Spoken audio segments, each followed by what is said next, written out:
You think you're chasing passion, but what you're really chasing is activation. Because for years, your nervous system has taught you a dangerous lesson, that the people who make your chest tighten, your thoughts race, and your stomach drop are the ones you're meant to love. You didn't fall for intensity, you fell for familiarity. The butterflies you call chemistry are often just anxiety wearing perfume, an echo of old wounds you never learned to question. And the pull you mistake for destiny is simply your body responding to uncertainty the way it once responded to danger. But here's the truth you've never been told. The feeling you call connection might actually be the feeling of losing yourself. And once you see that, nothing about love feels the same. You don't fall for people by accident. Your body chooses long before your mind thinks it through. Because attraction isn't logical. It's physiological. The moment someone unpredictable walks into your life, someone who texts in bursts, disappears without warning, or makes you feel slightly off balance, your nervous system wakes up. Not in a healthy way, but in a familiar way. Your heart speeds up, your attention sharpens. Your mind starts scanning for cues, for signals, for meaning. And that rush, those butterflies you swear are chemistry, are often just your body slipping into survival mode, the same state it learned to enter around people who were inconsistent, explosive, or emotionally unreliable in your past. Your nervous system doesn't measure love by safety. It measures love by intensity. It responds not to who is good for you, but to who feels known. If you grew up around emotional unpredictability, inconsistency feels like home. And home, even when it hurt you, created the blueprint for who you end up choosing now. So when someone stable enters your life, someone who doesn't trigger your defenses, your body doesn't light up. There's no adrenaline spike, no urgency, no panic-flavored longing. It feels flat or off or boring, not because they're wrong for you, but because your nervous system doesn't recognize that kind of calm as love. Meanwhile, the person who triggers your anxiety, the one who leaves you guessing, waiting, doubting, creates the same emotional chaos your body once had to survive. And your nervous system scans that chaos and whispers, "This feels familiar. This must be connection." It isn't. It's activation. A physiological echo of old wounds disguised as desire. This is why the spark feels uncontrollable. Why you can't logic your way out of wanting someone who destabilizes you. Why the pull feels magnetic, intoxicating, inevitable. Your body is not confusing love with excitement. It's confusing danger with destiny. And until you understand that, you will keep mistaking anxiety for chemistry and intensity for intimacy. There's a reason the people who unsettle you feel more magnetic than the ones who show up consistently. It's not because there's something wrong with you. It's because your attachment system learned to equate uncertainty with importance. When you carry anxious attachment, your body is wired to chase closeness, but only knows how to chase it through fear. So the moment someone pulls back, hesitates, or gives you mixed signals, your entire system lights up. Not because they're the one, but because your body senses a threat to connection. And for an anxious attachment system, a threat doesn't make you step away. It makes you run toward them even harder. You mistake the tension for chemistry. You mistake the longing for depth. You mistake the anxiety for emotional evidence, as if the intensity of your reaction must mean the person is significant. But anxious attachment doesn't react to people. It reacts to uncertainty. The less available someone is, the more your body invests. The more inconsistent they are, the more your thoughts orbit them. The more they withhold clarity, the more you interpret the chaos as chemistry. It feels like love, but it's actually a pursuit, a desperate attempt to resolve an emotional imbalance that never stabilizes. The spark you feel is not a connection to them. It's your attachment system in panic, trying to secure what feels at risk. And because the anxious system equates unpredictability with emotional intensity, it convinces you that stability is dull and calmness is incompatibility. What you call passion is often just protest behavior. What you call destiny is just anxiety with a storyline. And this is where most people get trapped. The more chaotic the bond, the more meaningful it feels. But that doesn't happen by accident. It happens because your nervous system learned that love is something you chase, not something you receive. And once that belief forms, something even deeper takes over. Something that doesn't come from attachment alone, but from the earliest emotional experiences that shaped your sense of what connection is supposed to feel like. Which leads to the real trap behind all of this. The place where chemistry and anxiety become indistinguishable. That's the trauma familiarity loop. And it's the reason you keep getting pulled toward people who feel wrong, but feel like home. There's a part of you that already knows why certain people feel magnetic. It's the part that remembers what love felt like before you had the language to question it. Because long before you learned what you wanted in a partner, you learned what you had to survive around people you depended on. If love came with unpredictability, your body learned to stay alert. If love came with emotional distance, your body learned to chase closeness. If love came with inconsistency, your body learned to mistake instability for intimacy. This is the trauma familiarity loop. The quiet force that makes the wrong people feel right, because your nervous system recognizes the pattern, not the person. You're not drawn to them because they're a match. You're drawn to them because they recreate your earliest emotional blueprint. Your system sees inconsistency and thinks, I know this, I've felt this, this is how connection works. And so you cling, not because they are safe, but because they feel like home. Not because they offer stability, but because they mirror the emotional climate you grew up in. If your childhood taught you that love requires effort, then ease will feel suspicious. If your childhood taught you that affection is inconsistent, then steady attention will feel overwhelming. If your childhood taught you that closeness is unpredictable, then people who offer calm will feel emotionally distant, even when they're the ones capable of loving you well. This is why you overlook the stable ones. Why you lose interest when someone is clear with their intentions. Why the people who actually show up feel off, too much, or not enough. Your trauma doesn't lure you toward danger. It lures you toward what feels familiar. Because familiarity feels safer than the unknown, even when the unknown is healthier. But this loop has another layer, a chemical one, a biological one, a neurological one.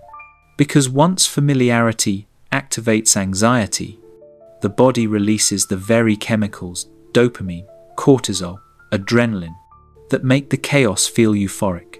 And that's where the trap tightens. Your brain turns emotional inconsistency into a physical sensation you mistake for desire, which is where we go next, into the chemistry of uncertainty and why unpredictable people feel addictive.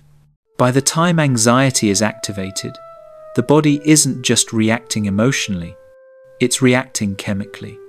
Because uncertainty doesn't just confuse the mind, it stimulates it. When someone is unpredictable, when they pull close, then pull away, when their affection feels inconsistent, when their interest comes in waves. Your brain releases dopamine in uneven bursts, and dopamine doesn't reward love. It rewards anticipation. It rewards the waiting, the guessing, the hoping. It rewards the chase. The less certain you are about where you stand with someone, the more your brain fixates on them. The more you crave a sign, a message, a shift in their tone, the more a simple moment of attention feels like relief, validation, or victory. You don't become attached to them. You become attached to the moment you finally feel chosen. And your body begins to pair that sense of relief with the person causing the tension in the first place. That's the paradox. The same person who creates your anxiety also becomes the person who temporarily soothes it just by giving you crumbs of connection. That cycle, from anxiety to hope to dopamine and to relief, creates an emotional high stronger than calm intimacy ever could. Not because it's love, but because it's intermittent reinforcement, the most addictive behavioral pattern known in psychology. It's the same mechanism behind gambling addiction. You don't get rewarded every time.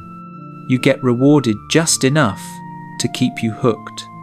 And so you chase, not because they're compatible with you, but because your brain has turned their inconsistency into a biochemical event.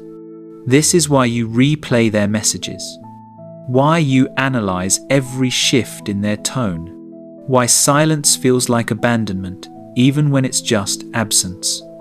It isn't chemistry, it's chemical conditioning.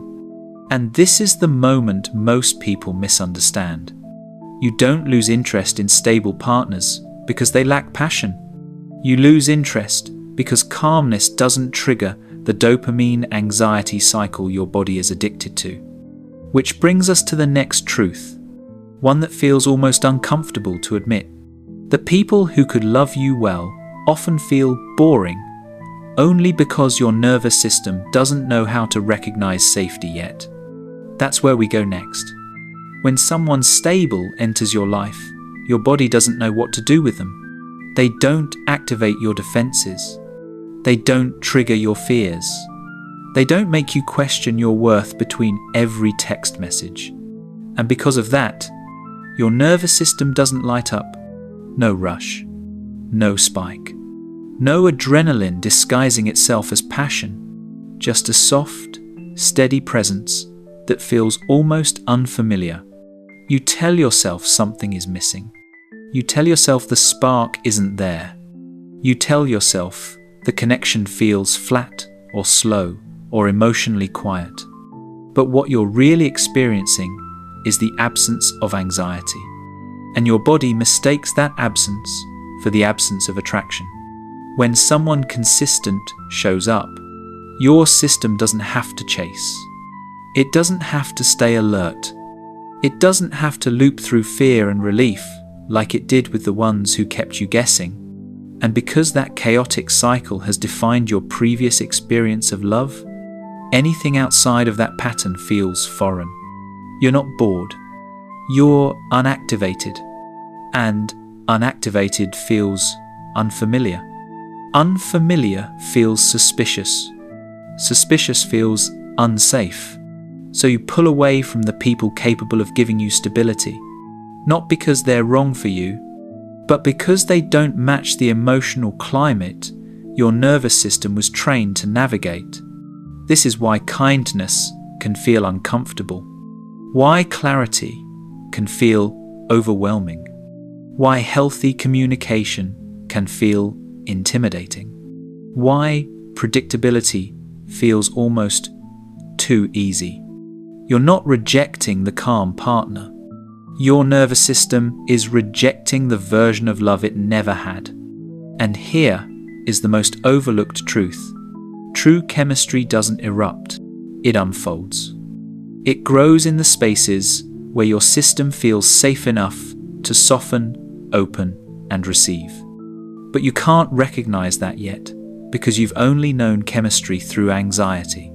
Which brings us to the final shift, the one that changes everything. What real, healthy chemistry actually feels like, and why it's nothing like the intensity you've been taught to chase. That's where we go next. Real chemistry doesn't hit you like a storm. It doesn't overwhelm your body, hijack your thoughts, or make you feel like you're losing control. Real chemistry feels like exhaling. It's the kind of connection where your nervous system slowly unclenches, where your chest feels looser, your mind feels clearer, and your body feels less like it's bracing for impact. It's not explosive, it's expansive. With the right person, attraction doesn't feel like a battle between fear and longing. It feels like recognition without chaos, warmth without panic, interest without urgency. The connection builds not because the other person activates your wounds, but because they make your wounds feel less loud. This is the chemistry you overlook, because it doesn't mimic the emotional turbulence you once mistook for love. It's soft, steady, organically unfolding. It feels like curiosity instead of obsession, like peace instead of adrenaline, like alignment instead of pursuit. The spark doesn't vanish, it deepens, because genuine chemistry isn't in the intensity of the beginning. It's in the ease that develops when two nervous systems don't have to protect themselves from each other. With the right person, your thoughts don't race. They settle. Your chest doesn't tighten. It softens. Your mind doesn't prepare for loss. It prepares for possibility. And instead of chasing the moment you feel chosen, you start experiencing the slow, steady truth of being cared for. This kind of connection doesn't demand you shrink, prove, or perform.